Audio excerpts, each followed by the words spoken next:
Hi, everyone. Mitch from SportsChatPlace.com and PickDogs.com. It's Saturday, July the 4th, 2020, here with your live show. We've got a lot of sports action after yesterday, just one soccer game. Today, gavel to gavel. It started around midnight Eastern time, and it's still going. So we had Korean baseball, we had NRL rugby, Aussie rules football, already going. I just finished watching some Formula One racing, which is crazy. It was on the TV because I was doing something else, and I just turned the TV on. But it was Formula One racing. Technically, I was watching it. I count as a viewer since I had it on, and of course, watched Hamilton last night and subscribed to the Disney that got me for the $7 for the month. Already canceled, but still get it all the way through August. Probably watch it a few more times. But anyways, we got a lot of ground to cover today, and of course, well, not a lot of time to cover it in, but I always say the show doesn't really have a time limit, so we can make it as long as we want.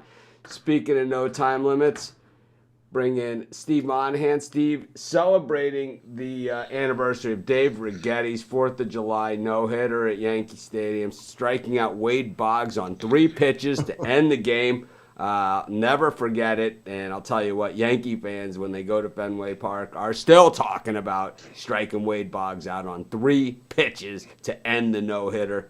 Steve, was there ever a greater series of pitches than Righetti striking out Wade Boggs? I mean, Wade Boggs is a guy who not only was he one of the greatest hitters of all time, This guy is also, I mean, not just the average. And, you know, when you look at a baseball player, it's like 1 out of every 3 or 4 at-bats or in between, you know, they get a hit, you're a 340 hitter, like Boggs, which is, it's really like if you had a quarterback that completed passes at that rate, he's out of the league, right? So these are the elite of elite baseball players. The thing about Boggs is he rarely struck out, and he rarely was unable to get his bat on a ball to foul it off. This guy could foul off balls on purpose. I mean, he was one of those guys who could clearly, like, I don't like this pitch, and foul it into the. I mean, it was an amazing. It's such a rare thing to be able to do. Yeah, you're right. I mean, I remember that fondly. I was going to bring it up actually at some point during the show as a Yankee fan. A lot of people, I guess, forgot that Dave Righetti started his career with the Yankees. 1981, he was a rookie. He actually pitched in the strike-shortened World Series. You can call him Rags. We're all friends here. And that July 4th, 1983, like you said, Wade Boggs, and the curveball that he threw on the end. Filthy. Right? On the outside corner. Boggs just hacked at it and missed it. But to your point, Wade Boggs, man, absolutely. I think top of my head, his career average has to be like 338 or something like that. I'm going to guess in the 340s. Maybe. I wouldn't doubt it. Ty Cobb's got the all-time record at 367 for the highest batting average. Ty Cobb didn't go against the pitchers that and five rotations and closers and all of those things that Wade Boggs went. I think the game has evolved. It's like he never had to go through a 7th, 8th, 9th inning of of living hell. I know. It's like, I mean, you got to remember, Mariano Soto was a setup man at one point in his career for John Wetland. So you can imagine how nasty, Ty Cobb, how mad Ty Cobb would have been about that. Imagine like Mariano Soto, John Wetland. It's like, before that they had somebody else that was like an Andrew Miller type. It wasn't Andrew Miller, obviously, but it was somebody like that. It was like.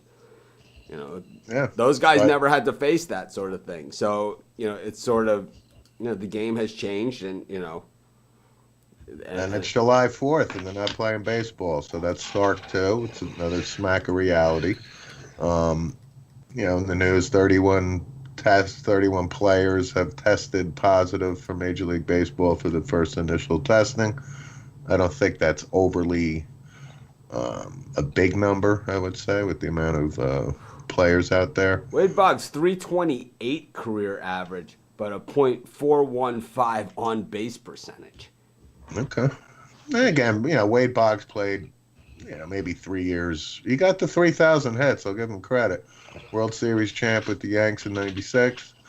Wow. I mean, the you know, most money he ever made was 4,724,360. I mean, and this wasn't right? that long ago, you know. Yeah, Wade Boggs was signed for 130,000, won the MVP.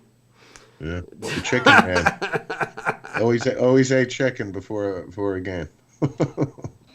So, you know, speaking of MVPs, they're talking about changing the name of the MVP award. So, you know, they're changing a lot of stuff. Sports is changing. The world is changing. Yep. I'm not really one to get in the way. And, you know, Well, it's going to happen. if this is going to make people feel better, I don't have any ties or right. loyalties to some guy, you know, that was the commissioner a million years ago. You know, it's kind of like, you know, at Alabama, you know, first it was Denny Stadium, it's Bryant Denny Stadium, now it's Nick Saban Field at Bryant Denny. It's like eventually, you know, it's like, oh man, who would have thought there would be another 23 that could be better than Michael Jordan? You know, it's like, I mean, who would, you know, right? Jackie Robinson, you know, is 42, you know, Mariano Rivera, you know. Yeah. So the Redskins and Indians are already underway. They've already decided. The pressure is already hitting. So it's going to be a done deal. Redskins are changing the name. The Indians are now talking about it. Even though you can still buy Chief Wahoo at Progressive Field, or, you know, the Indians still sell Chief Wahoo if you're a diehard. But society's changing rapidly, and who are we to stop progress, right? Wade Boggs, 5 batting titles, Yeah. 12 All-Star games, Mm-hmm. 2 Gold What did he Gloves, finish with hits? 3,000? 2 Gold Gloves, 8 Silver Sluggers. It's like, man. What do you have, like 3,012 hits or something like Let's that? see what he had. Appearances. Oh, here we go. The big numbers: fielding, pitching, postseason batting. Let's see. So many stats in baseball now. Right. Let's see what we got. Hits: 3,010. It's close. Okay. Just made it. Yeah. But 1985, 240 hits. Ooh. That was a monster season. He batted 368. I think Ichiro has the single season hit record, if I'm not mistaken. He's another one. I know. He's another one. He's a tough out. You know. Tough out. I've also seen that guy climb the fence a few times. Always against the White Sox. Always against the White Sox. Always. Yeah. Always. Yeah, so Redskins changing their names, Indians changing their names. I think we'll have a few others, you know, that might follow suit as well. Correct. You know, we've seen it. We've seen a lot of changes throughout the years, and you know, this could be not. I'm not going to say it's the final sweep, because there's going to be more digging and digging and digging. And, you know, it's like, it is what it is, and I guess you make your bed, you lie in it, and you know. It's kind of like the hair test for, you know, when you go to get a job. You know, it's like, yeah, I smoked a joint at the bus stop in 4th grade. You know, it's like, so I can't get a job when I'm 35 or something. It doesn't make any sense. But, you know, that part of it doesn't. But, you know, some of this other stuff, it's like, you know. I mean, is there ever an excuse of ignorance here? I mean, I don't know, man. It's like. Oh. That's been the party line for decades and decades and decades. So I know. It is what it is. It's like it's such a lousy thing, you know, and then, you know, so it's like, it's kind of like, you know, experimented, you know. It's like, you know, when they ask you on the job application, ever done any illegal drugs? Experimented in college. You know, it's like, if you put that, you're dead man. But it's like, everybody did it, you know. It's like, I did more than some of us experimented more than others, right? That is true. Oh, man. There were certain floors in the dorm room that experimented a little bit more than others. Yes. And if one needed to go in search of something, I think around campus, word was out where to go search for that particular whatever it is you were looking for. Pretty much, and I seem to know a lot of those people. But anyways, we got outside of that, a lot of players still balking at the virus and things of that nature. So Rudy Gobert is kind of back into the front and center of this thing. He was the kind of the front and center to lead us into the stoppage, and Right. now he's the guy. You know, it's like, say he doesn't test positive, right? The games go on that night and they don't cancel, you know, March. Right. You know, would we be even in this pandemic that we're in now? It's tough to even say, you know, where we would have been, you know, had he not tested positive.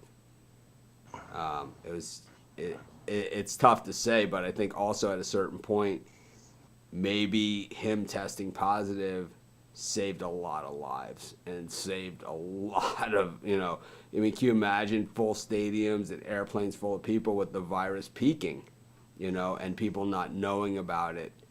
And it was kind of a preemptive strike. It was a week later we went under quarantine, you know, here in Hawaii, and it's like now we've been out for months, and it's like it's because of that.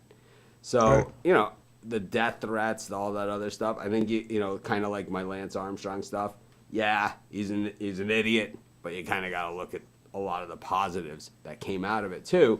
And I mean, you know, so I mean, how else would we have become aware of it had that not happened?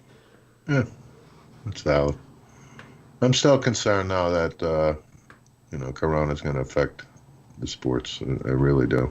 Not yet, but it's in the back of my mind that this could shut down at any moment. All right, well, we'll have you back in just a little bit. We're going to go to our got it. NASCAR segment, and we're going to trade some paint with Jeff Jeter and Rod Zawacki here. Rod looks like he is playing a game or something online, but we'll bring him on.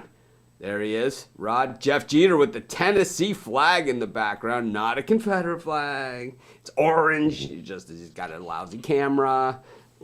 It's all good. Stars. I got a Tennessee camera, right? So, Yes.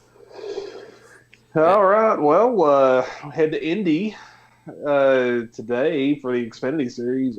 They're racing on the road course. They're not going to race on the traditional track. So wait a minute. So there's 2 Cup races this weekend? No, just one. Just the Brickyard. Just one Cup race. Yeah, but the Xfinity Series is going to be racing on the road course. On 150 miles, right? Or 150 150 laps. miles, 62 laps. It's a 2.4 mile road course. So the right turns on the road course? Yeah, we're going to turn right today a little bit too. All right, I'm not watching this crap. Let's move on. You know, so we have a track where it takes a little bit more maneuvering. You know, Jimmy Johnson out for this one. He's tested positive for corona. He does not show any symptoms at all. Like, I think a lot of people that have tested positive. But it's definitely going to start to change things in NASCAR that somebody's so prominent. And, of course, you know, just a positive test. His wife had tested positive. And he caught it from her. So it wasn't like he caught it from pit crew. And it's like, you know, it's easily traceable where he got the virus. So, but, you know, once again, we wish him well. We hope that he never shows any symptoms. You know, he doesn't show any symptoms. There's a very good chance he won't ever show any symptoms, right? But he is positive, at least at this point. You know, the way these tests are going, people are testing negative and people are testing positive, and it's like it's not even, you know, the next day they test without even moving, you know, and the tests come out differently. I've heard that untouched swabs are testing positive too. So who the hell knows anymore? But we do have racing and we have a road course. Any of these drivers, not a lot of road courses out there, right, for NASCAR? In the Xfinity Series, last year they ran on 4 road courses. In the Cup Series, we only run 2. So in the Xfinity Series, it's just there's obviously 2 more, but so it's typically what I went back and looked at from last year. You know, the data was pretty consistent across the 4 races as to obviously who's good on these road courses and who's had the struggles. So it was actually, you know, kind of easier to look up. So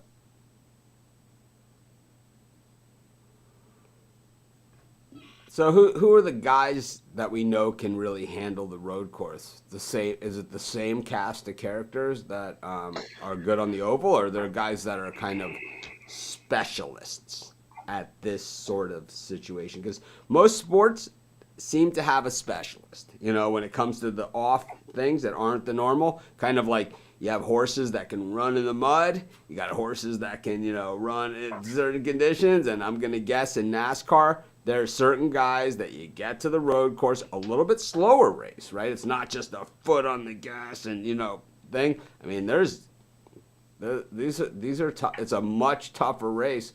Like I said, I just watched Formula One qualifying, a sport where not a lot of passing, not a ton of passing in that Formula One. The qualifying is actually more important than the race, in Formula One. That's how little passing there is. And that's a good point. I mean, this is the Xfinity Series first time racing on the Indy road course. So we have, obviously we don't know what to really expect today. I'm not sure about how easy or hard it's going to be to pass. There are certain road courses where it's very difficult to pass, and there's other road courses where it's a little bit easier. But we're going into a kind of an unknown today. But as far as what drivers that I'm kind of favoring here, and from what I've seen, I don't think we're going to see too much difference from any of the other road courses that we saw last year. Rod, what are you looking at here in the Xfinity 150 Pennzoil?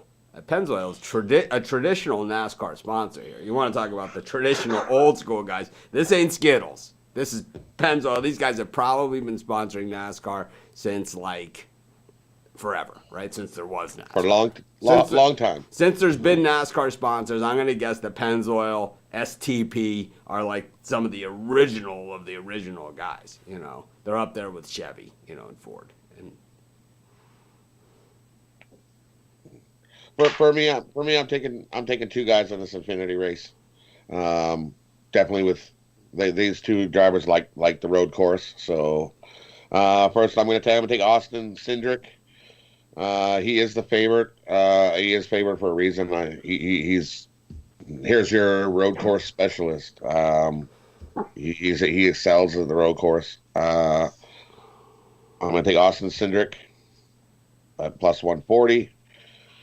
And the other one, I'm going to take AJ Allmendinger for a little bit of a longer shot, but another driver who likes these road courses. At plus 2. How about you, Jeff? Pennzoil race. Yeah, I'm right there with Rod on Austin Cindric and AJ Allmendinger. One thing to note, the Xfinity guys, they were able to get out there and run 2 practice sessions yesterday on the road course since they have never been there before. And Cindric was, at the top of the practice charts with Allmendinger right behind him. So it was kind of funny to see the practice results kind of come in as the odds were kind of laid out too. Just for a couple of longer shots, I like Justin Allgaier at plus 700 to win, and also the top 3 at plus 125. And for a little bit even of a longer shot, I do like Jeremy Clements at plus 4,500. I know that's kind of a crazy price. He's got probably about an 8th to 10th place car, but he won a road course race. I think it was at Road America back in 2017 or at Mid-Ohio. And I feel like, if something crazy happens or we get some pit strategy going on in this race, you can definitely see Clements get up there and run well. And he did fairly well in practice too, from what I saw from yesterday.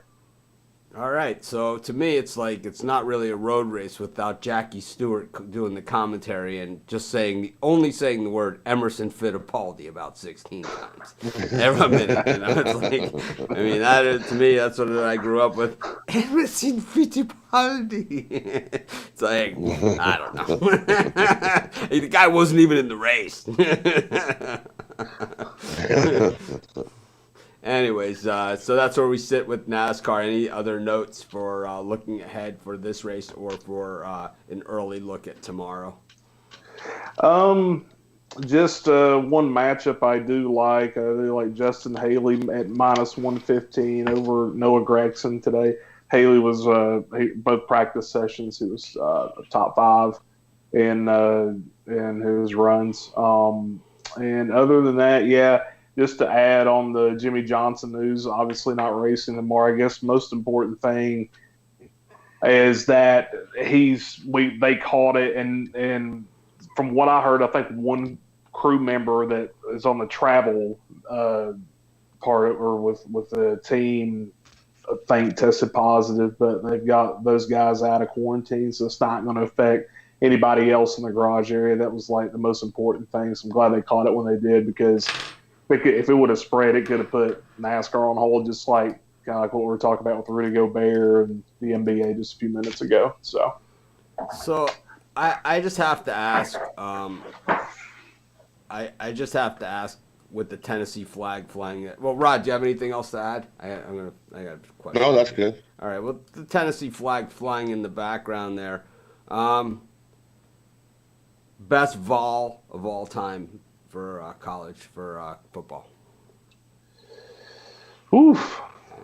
We'll swing back around. We'll think about that. All right. And everyone knows who mine is.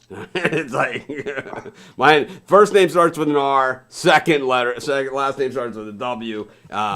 Minister of Defense. That's my guy. I concur. I think Peyton Manning is a solid 1A, but Reggie White is my guy.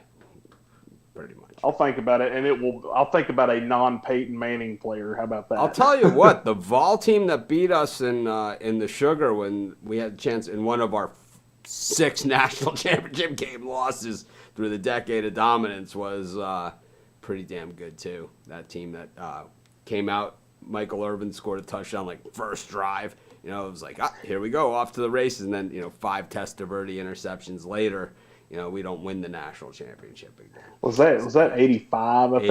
85. Yep. It's like I was like probably barely born at that point, but my dad was telling me like Keith Jackson was calling the game, and yeah, I think Miami came out and scored a very quick touchdown right out of the gate, and it was like, here we go, national championship. And he goes, here we go, like we're going to beat and then Tennessee just comes back 35-7, I think was the score. That was the final score. It was depressing as all get out, I got to tell you, man. There was nothing fun about it. And the worst thing about it is that, well, not the worst thing, but two of the horrible things about that game is that 2 of the guys that played for Tennessee were guys that went to my high school. It's like, and they were both starters.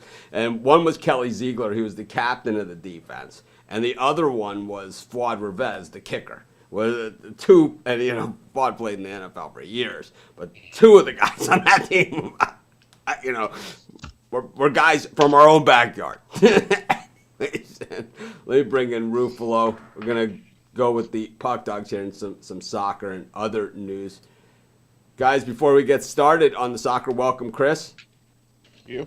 Before we get started, Gilbert Burns out of UFC 251. This is really bad news because we were all looking forward to this fight.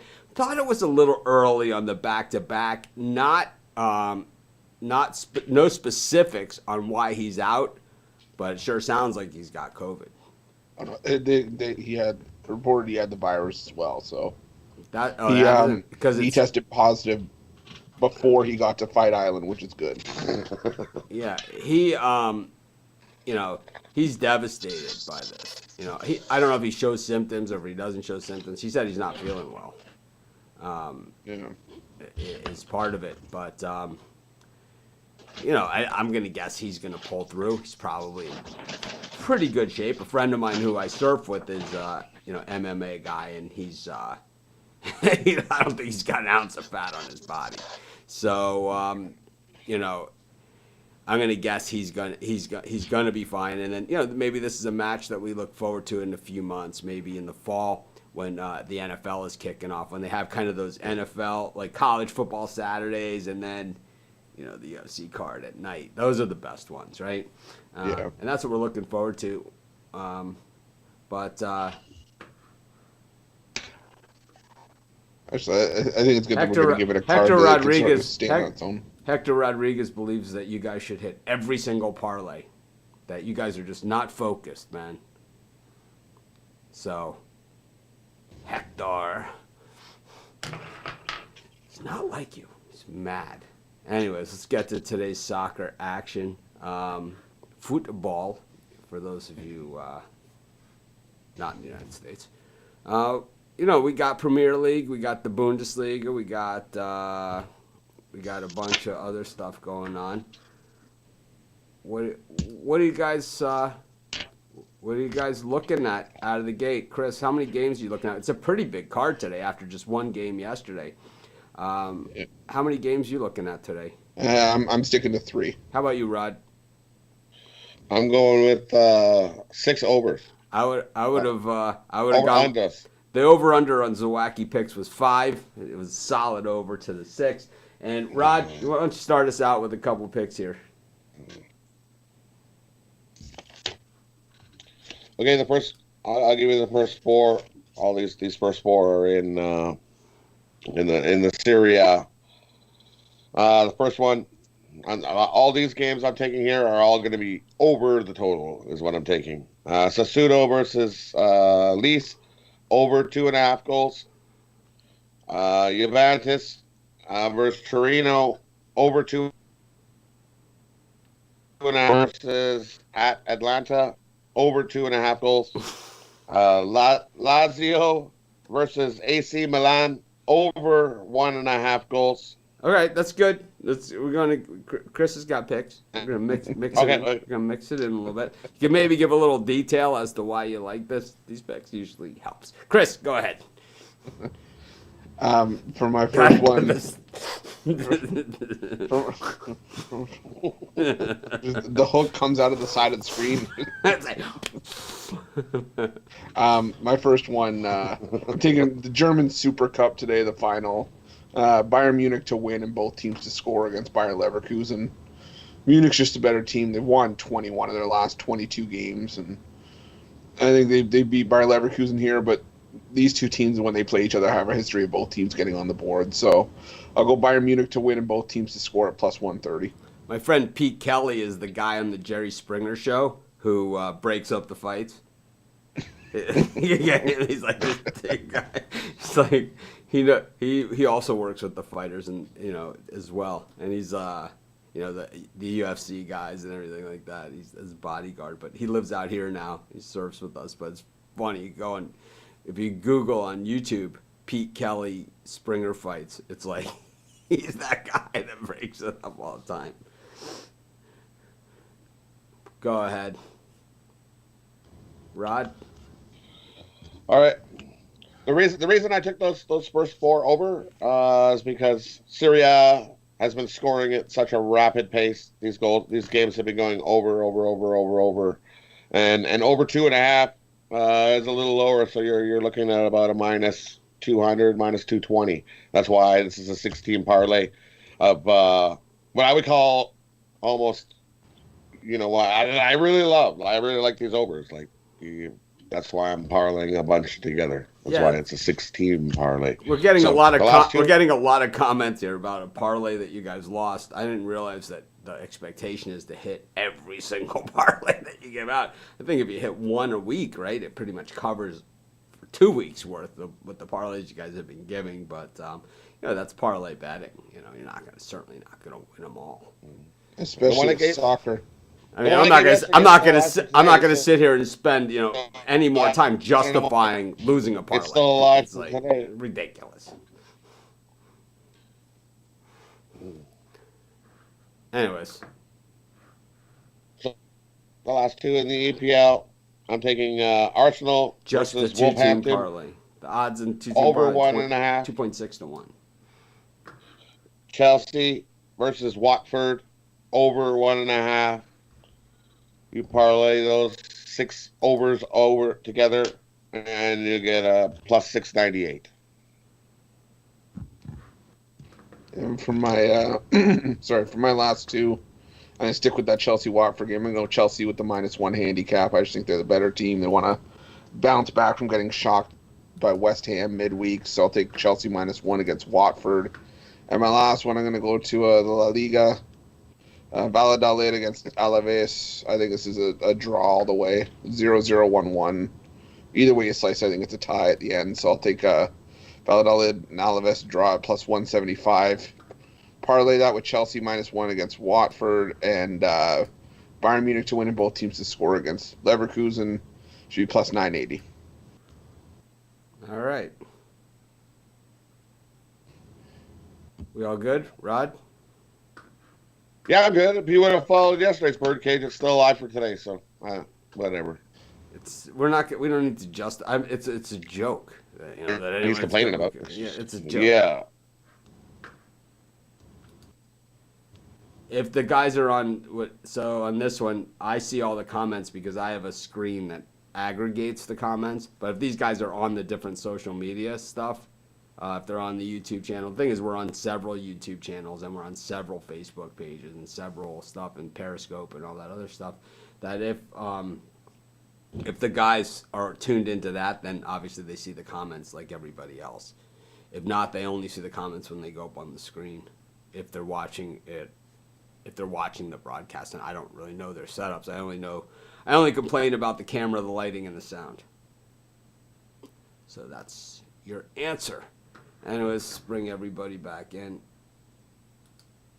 And so, 4th of July, fireworks, hot dog eating contest, usually gavel to gavel baseball. Not this year. I've been to some 4th of July baseball games, usually some good acts doing the national anthem on 4th of July. I've seen the Eagles, I've seen the Beach Boys, seen them all on 4th of July singing the national anthem in Chicago. But, not this year. But one thing that we have to say is that we are getting close. I can feel it and I can hear it, from the audience. And Ruffalo going to lead us.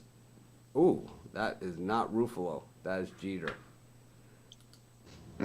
Chris Ruffalo. There we go. Is the chicken parmesan and corn on the cob for you for 4th of July? Or lasagna? No, but chicken parmesan does sound pretty good, so maybe I'll call an audible. I'll throw in an order. For me today, just a little bit something we didn't cover much on the show. The TBT basketball tournament kicking off today. Quick 3-team parlay I'm going to put out there. I like Big Ten -7.5 against D2. D2 just way overmatched. Big Ten just a bunch of Big Ten alumni like Javon Bess, Kellen Dunham, Khalil Iverson, CJ Jackson, Nick Ward. Better teams. I'll take Big Ten -7.5. Stillwater Stars +5.5 against Team Brotherly Love. Again, I just think Stillwater Stars is a better team getting points. And War Tampa, team I really like in this tournament, to take to the House of Pain. I like War Tampa +4.5 as well on the money line. So I'm going to take Big Ten -7.5, Stillwater Stars +5.5, and War Tampa +4.5. Should give you almost +600. All right. Rod. All right. Here's what I'm gonna. Happy July 4th. Hot dog eating contest. I'm gonna go under 74 hot dogs for the winner at +150. He's been averaging about 71 and a half dogs. I don't see him eating any more than 74 hot dogs. The technical term is hot dogs and buns. Okay, so he's not going to eat 74 hot dogs in buns. Take the under 74 at +150. Really love that today. You'll see some hot dog eating. And one more. There's a big race at Belmont today. The $500,000 stakes race. I'm going to go for some dogs. Take the number 7 horse at 8-1 to win. the number 5 horse at 3-1 to come second, and the number 1 horse at 8-1 to come third. So 7-5-1. I'm going to do exactor box and try box on 7-5-1 Metropolitan Race at Belmont. All right. Jeter. All right, Xfinity race, Indianapolis road course, depends on 150 this afternoon. I've got, I like Rod's pick with Cindric and AJ Allmendinger. Also beyond that, I don't mind a shot on Justin Allgaier at plus 700, as well as the top 3 finish at plus 125. And as a little bit of a long shot, I like Jeremy Clements at plus 4,500, sprinkle a little action in there. Also, to wrap up, matchup today in the Xfinity, I've got Noah Gragson versus Justin Haley. I'll take Justin Haley over Gragson at minus 115. All right. Oh, that's not Steve Monahan. I don't know what happened to my settings here. There you go. Steve? A couple things. I'm with Mr. Zawacki. I'll take the under on the 74 hot dogs. I think around 70, 71. Joey Chestnut should crush the field once again. Reggie White, I think, is the best University of Tennessee football player. Unquestioned. Peyton Manning, close second. I'm sure there's others guys under consideration. And I just wanted to bring up the PGA Tour is in Detroit this weekend. And the guy that's leading right now with Webb Simpson is Chris Kirk. And Chris Kirk has been off tour for a couple of years at least. He's got 4 PGA wins. He's in his mid-30s. But, the guy is a stand-up guy. He's addressed, he had alcoholism, depression, anxiety, he's a father, stuff like that. So I just wanted to make an acknowledgement to him. Good luck. He's an inspiration. And, hey, it'd be nice if he pulls off a victory this weekend and gets back on tour and starts making some money. So I just want to acknowledge Chris Kirk. That's it. Been almost 4 months now without sports. We've had soccer, we've got UFC, we've got NASCAR racing. It's weird because all the fringe sports came back and none of the mainstream ones. Today the TBT starts, so we're going to actually see some basketball action with U.S. players and a lot of guys whose names we recognize. So at least it's a step forward. But as I was talking with Randy, who writes on the site, I was talking to him this morning kind of on our Slack group right before I came on the show. That's why we were a couple minutes late. And,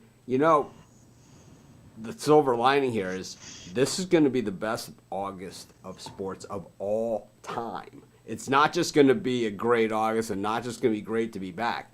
This is going to be the best August of all time. Normally, August is baseball season with half the teams eliminated after the All-Star game, which thankfully they canceled. I mean, you talk about silver linings. They canceled the All-Star game. How awesome is that? And then, but August. So listen to this. Normally in August, it's baseball and NFL preseason, which always sounds good on paper. And then we see these guys out on the field. We watch about 2 minutes of the game and, right?